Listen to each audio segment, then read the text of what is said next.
Madame, Monsieur, bonjour et bienvenue sur Vox Africa. Je suis Fanny Wegscheider. Votre point quotidien sur l'actualité africaine et internationale, c'est tout de suite dans Vox Flash.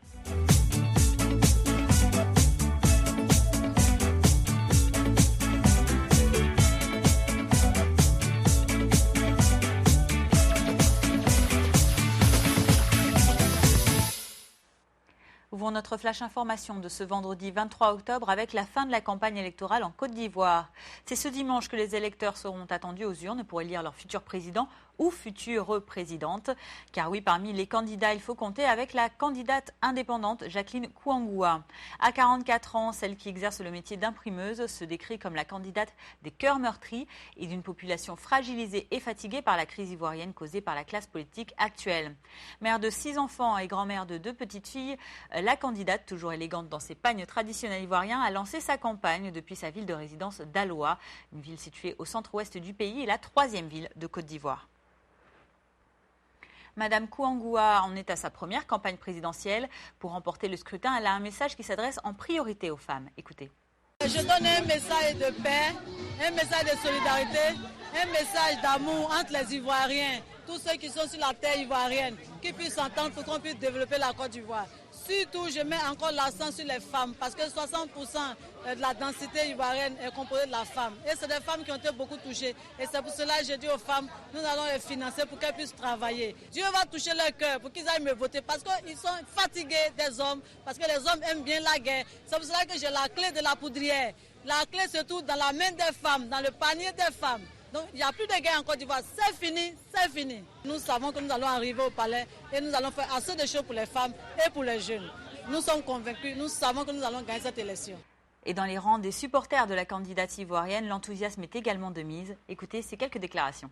Je suis contente de lui, de elle est belle, et puis c'est une travailleuse, elle est charmante.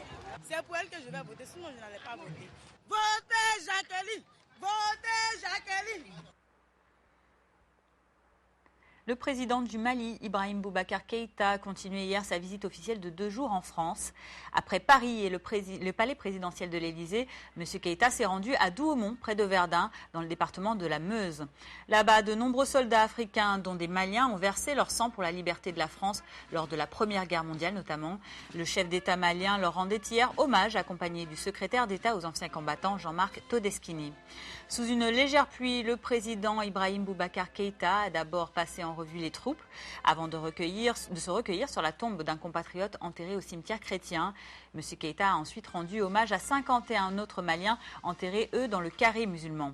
Environ 80 000 Maliens ont été mobilisés dans l'armée française durant les guerres mondiales de 1914-18 et de 1939-45. Parmi eux, l'arrière-grand-père de M. Keïta, jamais retrouvé. Le chef de l'État malien ému s'est exprimé hier lors de son hommage aux soldats morts sur le front. Ils sont morts, c'est mort, pour la liberté tout court. Pour que l'homme jamais n'envisage son prochain comme un autre, inférieur à m'impriver. Dans les tranchées d'ici, de cette zone, ils ont vécu comme leurs collègues des Français et autres, dans les tranchées. Ils ont souffert des rats, du typhus. Ils ont affronté la mort. Je l'ai dit, la grosse bataille a tourné. Souvent, c'est eux qui ont payé. On leur dit cher à canon. Ils l'ont été quelque part, quelquefois aussi.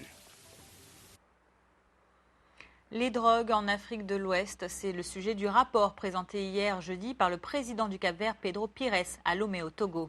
Intitulé Pas seulement une zone de transit, drogue, État et société en Afrique de l'Ouest, le rapport a conclu que le problème du narcotrafic en Afrique de l'Ouest dépasse de loin la capacité de la plupart des pays de la sous-région, mais aussi que la réponse des États doit inclure la prise en charge des consommateurs de drogue. Pedro Pires est à la tête d'une mission de haut niveau de la Commission ouest-africaine des drogues. La mission demande au Togo ainsi qu'aux autres gouvernements ouest-africains de réformer les lois et politiques sur les drogues et de dépénaliser les infractions mineures non violentes en lien avec elles. Le rapport présenté hier est l'aboutissement d'1 an et demi d'interaction avec des entités nationales, régionales et internationales, comme par exemple l'Union africaine, la Communauté économique des États d'Afrique de l'Ouest ou encore l'Office des Nations unies contre la drogue et le crime. Présidée par l'ancien chef d'État du Nigeria, Olusegun Obasanjo, la commission est un organisme indépendant et impartial, composé de personnalités d'Afrique de l'Ouest issues de la sphère politique, de la société civile, ainsi que des secteurs de la santé, de la sécurité ou de la justice. Écoutons le président capverdien Pedro Pires au micro de notre correspondant au Togo, Noël Tadénion. La finalité de ce rapport, c'est pour attirer l'attention soit des autorités, soit de la société civile, soit du citoyen ouest-africain. Or, on a fait des études pour l'élaboration de ce rapport. On a pu avoir une idée de la situation en général de la circulation de la drogue en Afrique occidentale. On a aussi analysé les conséquences, soit les conséquences dans le domaine des institutions, donc des États, dans le domaine des politiques, mais aussi dans le domaine de la santé. En Afrique australe aussi, la drogue est un fléau. Dans les townships d'Afrique du Sud, le niaoupé fait des ravages parmi les adolescents déscolarisés et minés par le chômage. Ce mélange très addictif à base de marijuana et d'héroïne progresse notamment dans la région de Johannesburg et de Pretoria, le poumon économique du pays. Le niaoupé désespère également les familles. Regardez. L'obsession de ces jeunes du matin au soir, acheter du niaoupé. L'addiction à cette drogue de la rue, un mélange de marijuana, d'héroïne et de produits chimiques, les a conduits à vivre dans ce squat, en banlieue de Johannesburg. Ce n'est pas une vie. Parfois j'ai l'impression que je pourrais arrêter aujourd'hui. Je veux vivre. Mais ici c'est comme si quelque chose te frappait. C'est comme un ver qui grandit à l'intérieur de toi, comme s'il était en train de te manger. Tu as des crampes à l'estomac, tu pleures, tu ne sais pas quoi faire et tu transpires. Tous deux ont perdu leurs parents jeunes et ils n'ont pas de travail, juste des petits boulots qui leur permettent d'acheter leur dose, pour 2 € environ. Leur cas n'est pas isolé. Cette drogue fait des ravages dans les townships sud-africains, comme ici à Simounié. Beaucoup d'adolescents fument du cannabis ou dara. Sous l'influence de leurs amis ou des dealers, certains passent ensuite au niaoupé, plus puissant mais redoutable. Il y a 5 ans, le nombre de toxicomanes était à peu près gérable, parce qu'il s'agissait surtout de dara, et c'est plus facile d'arrêter. Mais maintenant, ça a pris des proportions énormes, parce que le niaoupé a un goût beaucoup plus fort.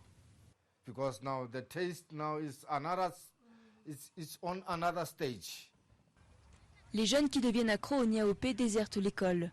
Pour la communauté et les familles, les conséquences sont dramatiques. Cette grand-mère a dû faire appel à la police pour tenter de reprendre le contrôle de la situation.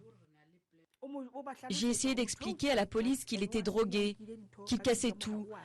Il volait des affaires dans la maison pour les revendre et il me manquait de respect. Son petit-fils a depuis été placé sous contrôle policier. Plus d'un jeune Sud-Africain sur 3 est au chômage et un tiers des ados de 15 à 19 ans vivent dans un foyer où personne n'a d'emploi. Certains jeunes, notamment ceux encadrés par leur famille, parviennent à arrêter le niaoupé. D'autres finissent par passer à l'héroïne pure. J'aimerais arrêter, trouver un travail pour mes enfants. Si je fais ça, c'est parce que je stresse trop pour mes 2 fils. Je ne travaille pas et il y en a un qui va à l'école. Il peut me dire « Papa, pourquoi tu n'arrêtes pas ça ?» Ça fait mal à l'intérieur. Alors pour oublier tout, je continue. Même pour les volontaires, les places dans les centres de désintoxication sont rares ou trop chères. Et surtout, sans emploi à la sortie, le désœuvrement n'aide pas à sortir de l'engrenage. Enclavé en plein cœur de l'Afrique du Sud, le Lesotho. Dans ce pays, la criminalité sévit aussi gravement. Hier, la police a annoncé le meurtre d'une jeune femme de 28 ans, Anna Matseliso Molise. Cette femme était l'épouse du Danois qui est poursuivi en Afrique du Sud pour agression sexuelle. 21 organes génitaux féminins avaient été découverts récemment dans son congélateur. Sa jeune épouse a été tuée par balle mardi soir entre 19 et 20 heures devant sa maison à Maseru, la capitale du Lesotho. De sources policières, elle raccompagnait une amie à une station de taxi quand des assaillants non identifiés lui ont tiré dessus. Transportée d'urgence à l'hôpital Queen Mahomato de Maseru, elle a succombé à ses blessures. Pour le moment, le chef de la police déclare ne pas pouvoir confirmer s'il s'agit ou non d'un crime commandité en lien avec les crimes dont est toujours accusé son mari. Une voisine qui a souhaité garder l'anonymat raconte les faits dont elle a été témoin.